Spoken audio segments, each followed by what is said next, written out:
Hey everyone, just wrapping up the event here at Inman. Actually, you can see back there, that's Glenda Baker, actually leaving the arena here at Inman Connect in New York City.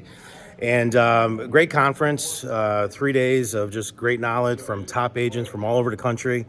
And what I loved the most about it is that it really talked about what we need to do as far as getting back into the game, right? Like over the last couple of years, has been such a crazy time in the real estate world. And not only real estate, I mean, car dealers, I mean, retail, you name it, right? It's been just a crazy couple of years. But one of the things that my good friend Anthony Lamacchia talked about on stage, and he was awesome, by the way, did a great job. It's something that I always talk to my agents about, like getting back to the basics. But what are those basics? All right, really breaking it down as to what you need to do on a day-to-day basis and really focus on. And where do, as real estate agents, where do we make the money? And it really came down to four things. First one was lead generation. What are the things that you're going to do differently this year to lead generate and really stand out and really attract buyers and sellers to you, right?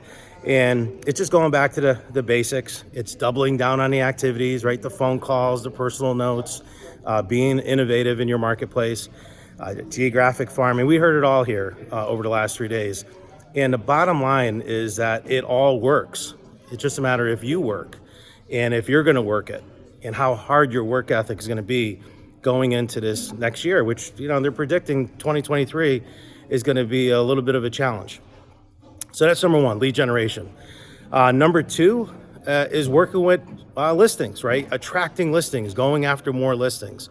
How are you going to stand out amongst all the other competitors? How are you going to stand out really attracting these listings to come list with you, because there's going to be a lot less listings, right? Not too many people want to move out of their homes when they have a 3% mortgage, right? Where are they going to go? They're holding on tight to that. So we saw a lot of that and a lot of great information here as to how to go after that market. So listings, number two, definitely want to focus on listings.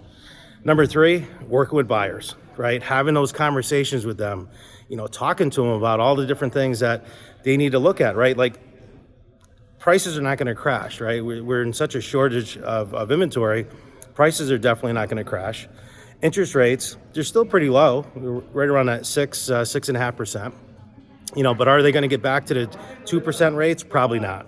Everything that I heard this week, basically, you know, if we can get into the high fours, mid fives, that's probably what we're looking at.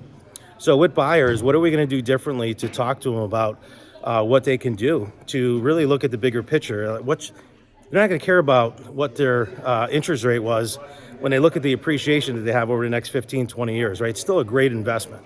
So what are we doing? What are the conversations that we're having with our buyers to let them know that?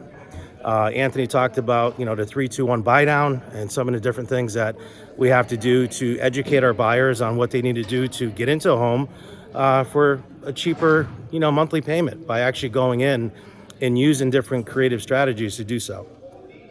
So working with buyers was number three. And then the last one is negotiating, right? It's all about scripts and dialogues. It's all about negotiating for your seller or for your buyers, whoever you're representing. And I think those are the four items there: lead generation, working with listings, working with buyers, and negotiations. Like those are the top four things that you really need to be focused on going into 2023. And the last piece, and this is just a bonus piece, is training. You know, what are you doing to, you know, coming down here? I'm so proud of the agents that came down with me for my company. They invested $1,500 out of their pocket just to get the ticket and walk into this place. Then they invested time in hotel. They invested time in coming down and, you know, transportation costs. But they're down here because they're investing back into their business. They're investing back into training. So 2023 is all about growth. It's all about building your business. And it's really all about finding out what is working in today's environment and doing more of that. So there you have it. Hope you liked the information I just shared with you. And again, have a great 2023. And with that, we'll talk to you guys soon. Scroll down below, leave a comment. Let's go get them this week.